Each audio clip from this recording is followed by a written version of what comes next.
Nous évoquerons ce mardi avec notre invité la Libye, l'Algérie et puis le Congo avec l'affaire des biens mal acquis. On en parle comme tous les mardis avec Maître Eric et Emmanuel Sosa, avocat au barreau du Togo. Bonsoir Maître Sosa. Bonsoir Samuel Nori. La Libye, jusqu'où ira le maréchal Khalifa Haftar? De violents combats ont opposé dimanche près de Tripoli les forces du maréchal Khalifa Haftar qui veut conquérir la capitale aux troupes du gouvernement d'union nationale malgré des appels internationaux à la cessation des hostilités. Washington a appelé à l'arrêt immédiat de l'offensive du maréchal Khalifa Haftar, mais les grandes puissances ne sont pas parvenues à se mettre d'accord à l'ONU sur une position commune concernant la crise libyenne. Les combats font rage dimanche au sud de Tripoli, en particulier à Wadi Rabi et dans le périmètre de l'aéroport international, une infrastructure inutilisée depuis sa destruction par les combats en 2014. Alors, la question qu'on se pose, Maître Sosa, sur le cas libyen, c'est pourquoi d'abord cette offensive? Est-ce qu'aujourd'hui, le maréchal Khalifa Haftar veut affirmer son autorité sur toute la Libye? Je crois que c'est une velléité très affichée, parce que en réalité, quelle est la légitimité de l'un par rapport à l'autre? Et finalement, pourquoi Khalifa Haftar se priverait-il, lorsqu'il a la supériorité offensive militaire, de tenter au moins une unification et un regroupement de l'autorité politique sous une seule direction? Parce qu'aujourd'hui, c'est vrai que c'est ce clivage qui est davantage plus nocif que ce qu'il convient d'appeler une offensive militaire, qui n'est pas approuvée. Approuvé, c'est pas tellement le problème. On sait vers quoi penche la communauté internationale. Elle n'est pas nécessairement du côté de Haftar. Donc, du coup, c'est vrai qu'il risque d'avoir des problèmes si d'aventure on veut donner des alliés à son vis-à-vis. Bon, mais le problème, il est là. On n'a pas réussi à les unir sur aucun projet commun. Aujourd'hui, les Libyens sont complètement écartelés. Le pays est tiré à huée à dia. On a deux autorités qui revendiquent la souveraineté sur le pays. C'est compliqué. Mais cette offensive du maréchal Khalifa Haftar intervient au moment où la communauté internationale tente quand même des discussions entre toutes les parties libyennes pour une solution concertée. C'est bien cela le problème, c'est que ces discussions ressemblent davantage à chaque fois à un marché de dupes. Il n'est pas question, sous le bénéfice d'un consensus négocié, de partager un pays comme la Libye comme un butin. Vous voyez, c'est un peu ça le problème. Et la plus grande préoccupation est de savoir, pour chacun des protagonistes, qui va être le plus près des puits de pétrole. C'est tout le problème. Vous voyez, donc en réalité, c'est encore très malheureux de devoir revenir en arrière pour analyser le phénomène, mais qui nous a emmenés à cette situation. C'est contre justement ce genre de choses que luttait Kadhafi. On disait qu'il était un dictateur. Mais finalement, la Jamaïa arabe libyenne a été démantelée et on a un pouvoir, qui est complètement émietté entre les mains de nervis qui, à chaque fois, utilisent chacun les lambeaux de l'armée, l'ancienne armée libyenne, pour jouer à un bras de fer qui probablement n'aura pas de fin tant que il n'y aura pas d'arbitre crédible. Et que je parle d'arbitre crédible, c'est ça le problème, parce que l'Union européenne, l'Union africaine a démissionné sur le dossier libyen, parce que apparemment il ne s'est pas donné les moyens d'en comprendre les soubassements, et il ne s'est pas donné non plus l'autorité suffisante pour pouvoir imposer un plan. Donc du coup, il sous-traite ça à la France et parfois l'ONU qui essaye bon an mal an de trouver des solutions. Mais les protagonistes répondent à chaque fois: il fallait pas venir le faire. Vous êtes venu casser un pays. Maintenant, vous comprenez qu'il est facile de casser, très difficile de reconstruire. Alors, maintenant, vous voulez qu'il négocie l'autorité et qu'il se le partage. Non, il n'y a jamais deux capitaines dans un bateau. C'est un adage qui est vieux comme le monde. Et aujourd'hui, on a un bateau qui s'appelle la Libye et qui, malheureusement, est en train de se casser la proue et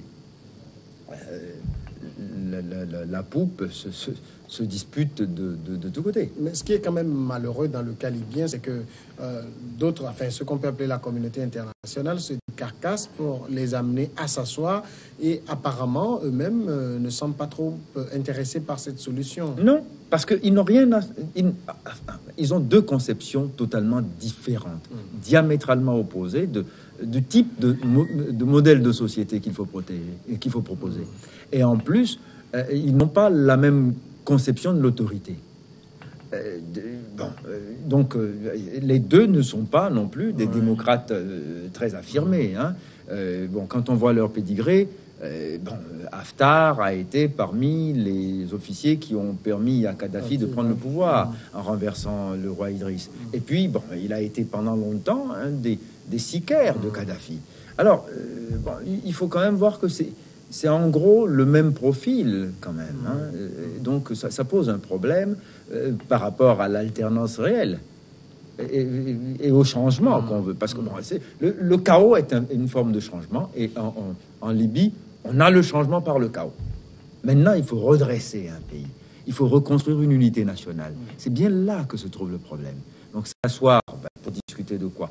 Quand chacun a une conception aussi arrêtée et aussi singulière de ce que doit être l'autorité de l'État, on ne peut pas les concilier. Pour le moment, les appels à la cessation des hostilités ne sont pas entendus. Est-ce que ça veut dire que le maréchal Khalifa Haftar se fout un peu de l'ONU, des États-Unis, de la France et tout le reste? Écoutez, il faut voir le profil du personnage. Quand ces gens-là ont vu comment le dossier syrien a été réglé, pourquoi voulez-vous qu'ils fassent confiance à la communauté internationale? Le dossier syrien, si on avait écouté la communauté internationale, on aurait eu le même émiettement. Dieu merci, la bipolarité qui a permis à la Chine et à la Russie d'imposer la neutralité dans le dossier syrien a permis aujourd'hui que l'État syrien ait réussi à bouter hors du territoire le I, ce que la communauté internationale n'était pas, voudrait bien faire, mais n'avait pas de recette pour faire, parce qu'ils voulaient pas de l'EI, mais ils voulaient pas non plus de Bachar el-Assad. Donc, s'ils avaient eu les moyens, ils auraient utilisé la même solution. Il faut quand même voir que partout où elle y est allée en utilisant la force, elle a échoué. En Irak, elle a échoué. Elle est en train d'échouer en Libye, on le voit. Et en Syrie, en Afghanistan, elle a échoué. En Syrie, Dieu merci, ils ont trouvé d'autres ressources pour mettre la communauté internationale en dehors du débat. Et finalement, ils y sont arrivés par leurs moyens avec les alliés qui se sont choisis. C'est bien comme ça que je vois la chose. La semaine dernière, on parlait de la Centrafrique. Si la Centrafrique avait à sa tête des gens capables de trouver les alliés qu'ils se choisissent eux-mêmes pour combattre la rébellion, on ne serait pas en train de partager des ministères et des directions d'offices d'État comme un butin de guerre. Voilà ce qui se passe. Mais la grande question maintenant, c'est qu'est-ce qui peut arrêter Khalifa Haftar? La supériorité militaire. Tant qu'il a pour lui l'accendant militaire, il va avancer. Et quand on entend ce que dit Marc Pompeo, ils ne vont pas hésiter à armer le gouvernement de transition. Al-Fayad. Donc voilà. C'est ça ce qui est la vraie menace. En fait. Le chaos continue là. Vous savez quoi? C'est Nietzsche qui disait « Il vaut mieux une fin horrible que l'horreur sans fin ». Il faut que ça s'arrête, d'une façon ou d'une autre. Et quand on entend ce que dit Haftar à ses troupes, il est très militaire. Oui. Là, c'est le discours et la technique de l'école de guerre. Ceux qui montrent un drapeau blanc, ceux qui se soumettent, vous avez le devoir de les protéger, c'est votre mission. Vous allez combattre ceux qui se dressent contre vous. Alors, à ce moment-là, c'est les militaires et les civils. Il a un discours d'homme d'État. On protège les civils et on combat les combattants qui sont en face de nous. Donc, c'est tout à fait martial. Vous voyez, je n'ai pas le sentiment que le cessez-le-feu seul va régler le problème. Parce que, bon, non, quand on a des gens qui sont de force égale, pourquoi cesser le feu? Nous allons passer au second sujet, c'est l'Algérie. Pas facile de succéder à Bouteflika.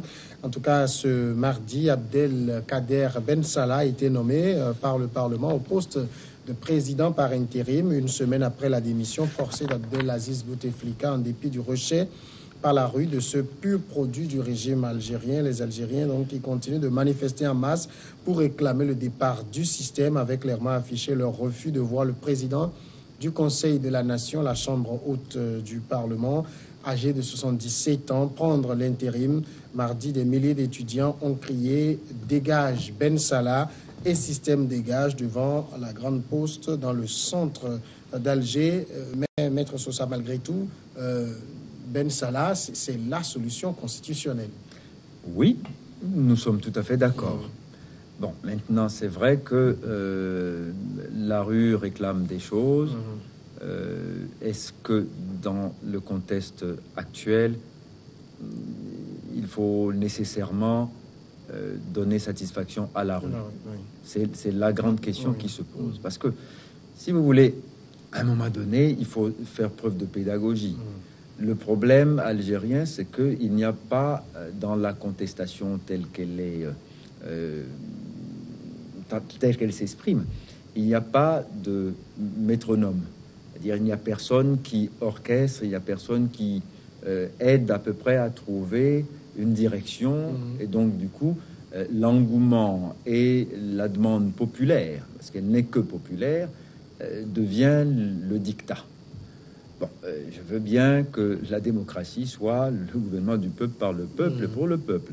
Mais le peuple, ce n'est pas la rue. Oui. Il faut toujours avoir cela présent à l'esprit. Le peuple, ce n'est pas que la rue. Et à un moment donné, il faut pouvoir expliquer pourquoi il vaut mieux procéder comme ceci plutôt que comme cela. Qui trouvera grâce à leurs yeux? C'est la grande question. À ce moment-là, qu'ils soient capables eux-mêmes de désigner qui est le plus représentatif et le plus digne pour incarner le pouvoir de l'alternance. Ce qui n'est pas fait jusque-là. La rue ne propose rien. Voilà, la rue ne propose rien. Elle ne dit qu'une chose: dégage. Alors, ce dégagisme un peu débonnaire, qui veut tout et son contraire et vice-versa. Parce que, bon, en fin de compte, Bouteflika, d'accord, il a cédé. Oui. Bon, maintenant, on fait quoi? D'accord. Ils disent c'est le régime. Le régime, c'est qui? C'est beaucoup de personnes. Le régime, c'est aussi toutes les administrations. Alors, bon, on ne va pas comme ça du jour au lendemain faire table rase pour leur donner satisfaction. Parce que ceux qui vont venir ne donnent aucun gage de plus d'efficacité, de probité. Il faut au moins accepter que dans un schéma transitoire, Ben Salah fasse office de... Et pour que dans le délai constitutionnel ou dans un délai constitutionnel arrangé, prorogé, on puisse organiser des élections libres, transparentes et crédibles pour que on émerge de nouveaux hommes politiques. C'est peut-être de ça qu'il s'agit et il faut que ça se fasse de façon organisée. La démocratie, c'est l'un des régimes qui exige le plus de prudence et le plus de rigueur. Malheureusement, on ne le comprend pas toujours comme ça. Mais est-ce que la peur quand même des Algériens de ce qu'ils appellent le système ne se comprend pas? Parce que ils ont dénoncé le népotisme, le clientélisme, la corruption sous Bouteflika et tout ce qui l'entoure. Et finalement, quand ils voient quelqu'un qui est un pur produit de Bouteflika, ils voient juste une continuité de Bouteflika. Oui, ils voient blanc, bonnet, bonnet blanc. Je suis d'accord avec vous. Mais alors, le système, c'est un amalgame de choses. C'est un agrégat d'autorités diffuses et qui se sédimente au fur et à mesure que l'on avance dans la hiérarchie d'État. Un préfet nommé par Bouteflika, c'est le système. Oui. Alors, il faut enlever tout cela, les préfets, un chef de la police nationale, enfin, c'est le système aussi. Alors, il faut bien comprendre une chose, c'est que ils ont gagné sur beaucoup de points. Le régime et le système a fait énormément de concessions. Ils ont fait preuve de lucidité. Maintenant, il appartient aussi à la rue de faire preuve de lucidité. Mais malheureusement, le problème de la rue, c'est qu'elle n'a pas de tête. Oui. Vous voyez, et on dit, bon, on est intelligent seul, mais on l'est rarement quand on est plusieurs à la fois. La foule n'a pas de bon sens. Et c'est ça le problème. Donc c'est pour ça que je dis, il faut donner satisfaction à la foule, mais à qui on a donné satisfaction? Alors, il n'est pas évident que ceux qui sont en train de... prendre les rênes. Non, si vous voulez, je suis pas sûr que dans toutes les villes d'Algérie, le mot d'ordre et les revendications sont exactement les mêmes. Bon, même si c'est relayé par les réseaux sociaux et qu'on a l'impression que on parle le même langage, non, je suis pas complètement d'accord avec cela.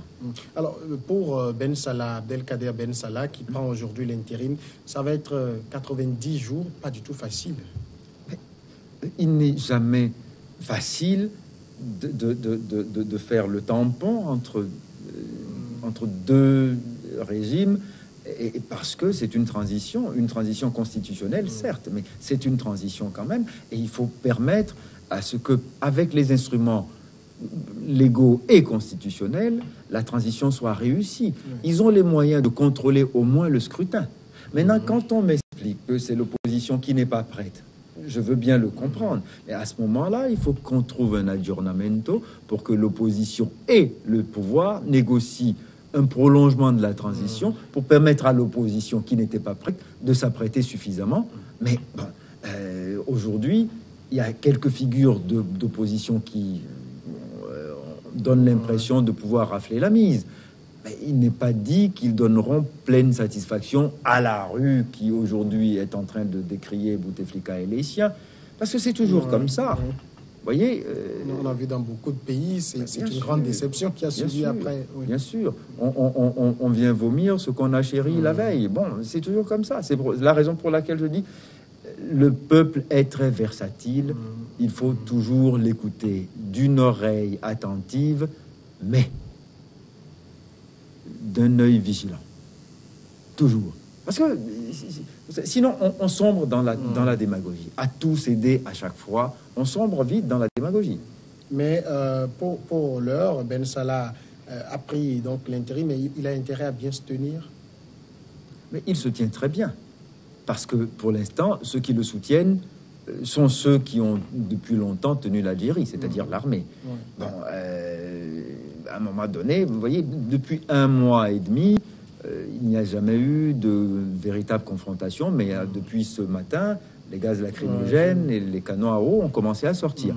Ça veut dire qu'à un moment donné, bon, il va falloir que force revienne à la loi et que la récréation cesse, pour citer quelqu'un. Vous voyez, à un moment donné, la récréation doit se terminer.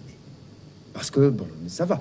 Tout le monde entier admire et applaudit le peuple algérien dans sa maturité, dans la façon très civique avec laquelle ils ont mené leur combat. Et c'était un combat qui était sain et qui était compris parce que, justement, enfin, son secret principal, c'est qu'il n'était pas politicien.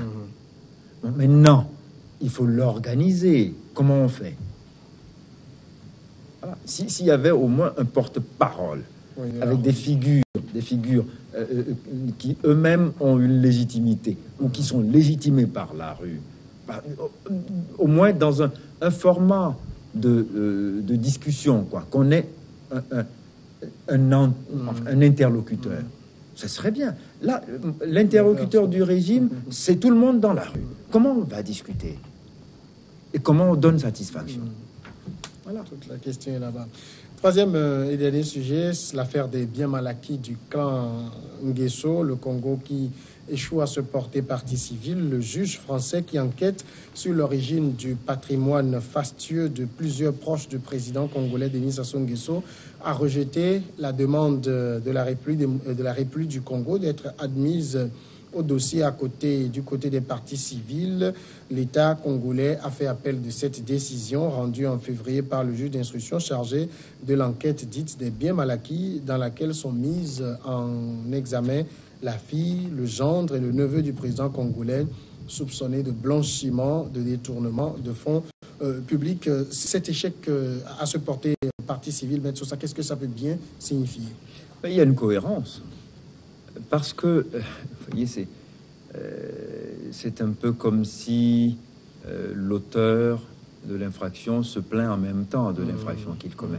Parce que dans ces affaires de biens mal acquis, il faut bien comprendre une chose. Nous sommes dans un phénomène de patrimonialisation du bien public, en réalité. Et ceux qui veulent se constituer partie civile se comportent comme si, en fait, ils veulent d'une main récupérer ce qu'on leur arrache de l'autre. C'est bien là où se trouve le problème.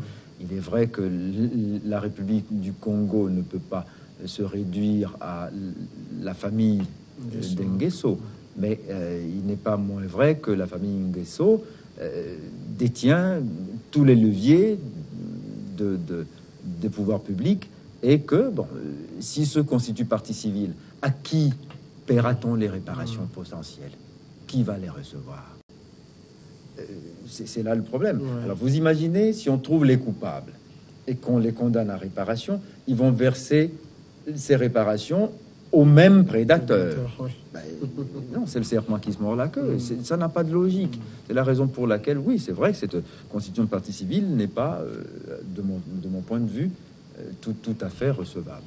Et ici, ça pose quand même une question peut-être un peu ironique. C'est qu'on a des chefs d'État, une famille de présidents africains qui vont acquérir des biens dans l'Hexagone et quelques années après, on vient leur dire que ces biens sont mal acquis.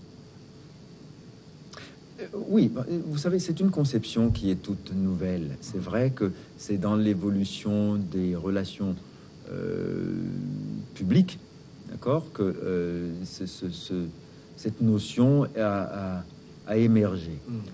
Et maintenant, elle est devenue de plus en plus lisible et compréhensible.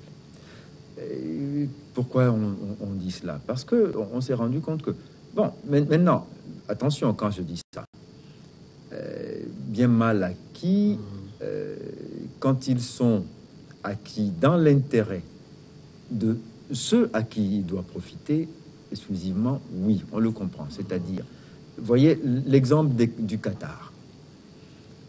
L'émirat qatari, quand les Qataris acquièrent un bien dans le même périmètre que l'État congolais, enfin, non, que les familles dirigeantes au Congo, au Gabon et en Guinée équatoriale. L'État qatarien l'acquiert par le biais de fondations et il y a une grande transparence et une cohérence entre l'usage du bien et l'intérêt que les Qataris veulent défendre. Cet intérêt, il est idéologique et souvent il est géopolitique. Et ensuite économique. Quand ils achètent le PSG, c'est pas pour que le prince empoche l'argent. La famille Al-Thani, la famille Al-Thani ne tire pas les bénéfices du rachat du PSG. C'est une fondation qui promeut le sport, etc. Et il y a une cohérence parce que après la Coupe du Monde va se dérouler au Qatar. Donc vous voyez, il y a une cohérence. On ne va pas dire que ces biens ont été mal acquis. L'achat du PSG a du sens parce que ça sert une stratégie.